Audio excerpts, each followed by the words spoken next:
Boa tarde, pessoal, tudo bom? Meu nome é Marcos Brito, eu sou advogado na área de licitações há muitos anos aqui em Brasília, capital federal. E a proposta do vídeo de hoje é mais uma conversa sobre uma dificuldade que os licitantes encontram, principalmente quando estão iniciando.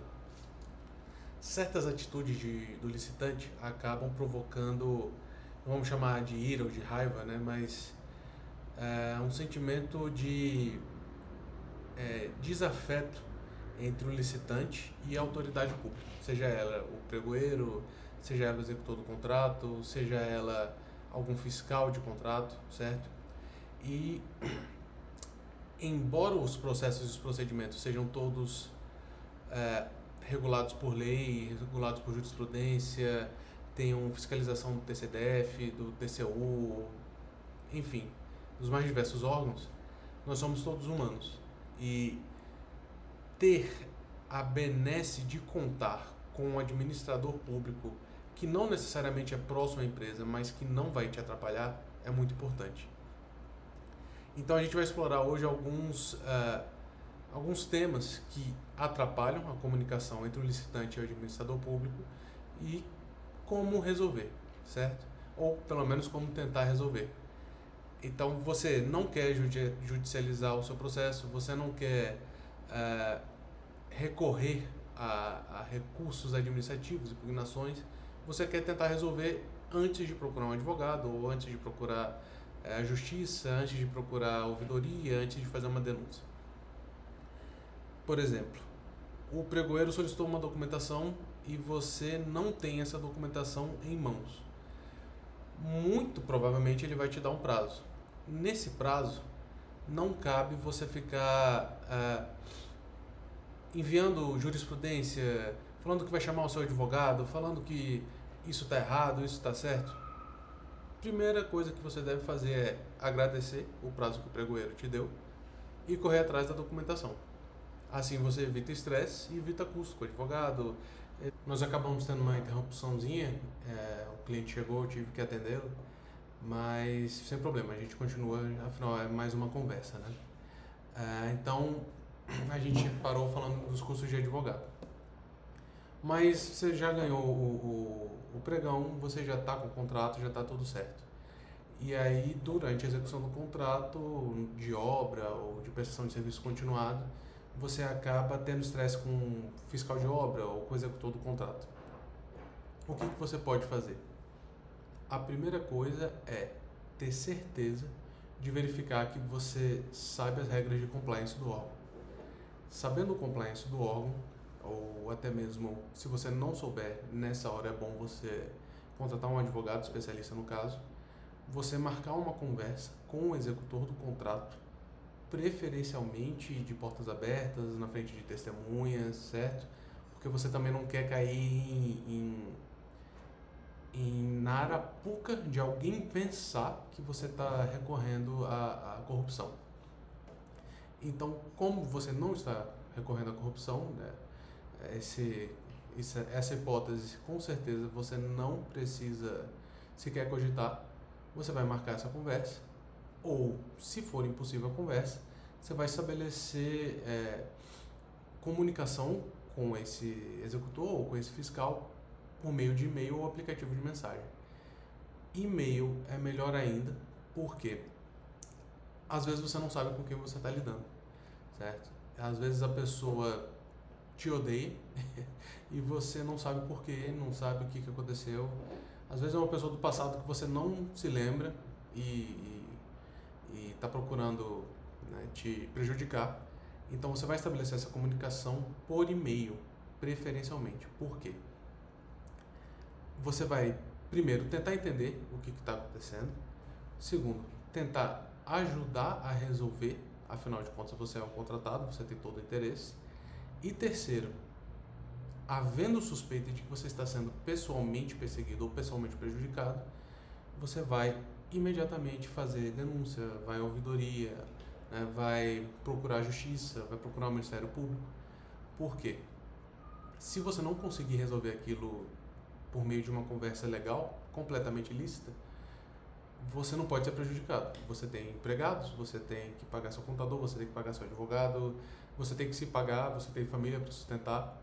Então, a atitude mais inteligente é sempre resolver da maneira mais fácil e eficiente, por meio de uma conversa dentro das regras do órgão, dentro das regras de compliance do órgão, dentro da lei, principalmente. Não tendo essa opção, você tem que entender por que isso está acontecendo. Se estiver acontecendo em prejuízo da impessoalidade da administração pública, aí você tem que correr. Por quê? Querendo ou não, o administrador ele tem todo o poder, né? Nós chamamos de dever-poder, ou poder-dever no caso, mas ele tem todo o poder de te prejudicar a sua empresa, e muitas vezes você não sabe por quê. Como tempo é dinheiro, né? E como tempo são recursos humanos, e como os próprios recursos precisam ser pagos, às vezes o fluxo de caixa da empresa depende de pagamentos que vão ocorrer em 90 dias, 180 dias a depender, você tem que ser o mais ativo possível. Você não pode deixar picuinhas ou até mesmo desavenças prejudicarem a sua empresa, o pagamento dos seus funcionários, o sustento da sua família.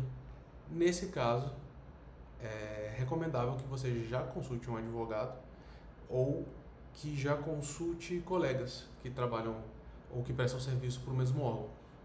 Esses colegas, além de poderem te prestar informações mais qualificadas acerca de como lidar com aquele executor ou com aquele fiscal, eles vão poder te indicar profissionais que saibam lidar, porque nessa hora também você precisa de profissionais, geralmente advogados, que vão lidar com essa situação, ou até mesmo analistas de licitação com alguma qualificação.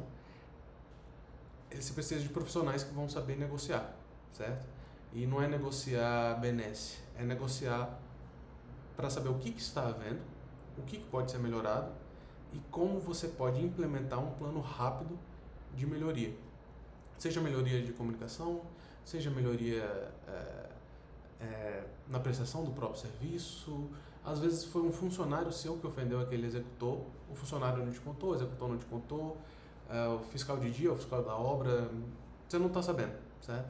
Muitas vezes você não está prestando o serviço diretamente. Então, como você não sabe, o melhor é que você consiga contratar alguém com experiência e qualificação técnica suficiente para, não cometendo nenhum ato ilícito, verificar o que aconteceu.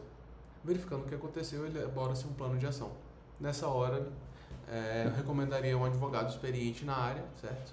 Muitas vezes o licitante cai na teoria do brasileiro, né, de que o barato é o melhor, mas geralmente o barato sai mais caro. Então procure um advogado especialista, às vezes você vai pagar um pouquinho mais, mas você vai ter muitas vezes seu contrato renovado por anos e anos, você não vai cair em cadastro de empresas negativas, de licitantes com problema, entendeu? Então, nosso resumo: sempre procure agir o mais rapidamente possível para entender qual é o problema que está havendo. Nunca seja afobado em demonstrar, ainda que de maneira enviesada, alguma inferioridade, né? Seja técnica, seja pessoal, uma inferioridade do administrador público, porque, querendo ou não, ele tem o poder e ele que vai decidir o que vai acontecer, certo? Até você provar que focinho de porco não é tomada, você já saiu no prejuízo. Então, acho que hoje é o que a gente tinha para conversar. Mais para frente nós teremos vídeos mais técnicos, análise de jurisprudência, análise de doutrina, mas muitas vezes a pessoa esquece que o importante mesmo é prestar um bom serviço, ter uma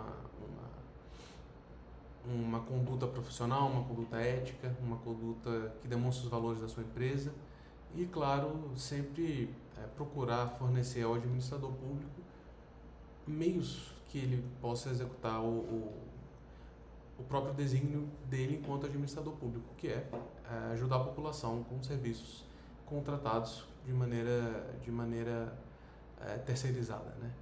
Então é isso, pessoal. Até mais. Tenha uma boa tarde, boa noite ou um bom dia.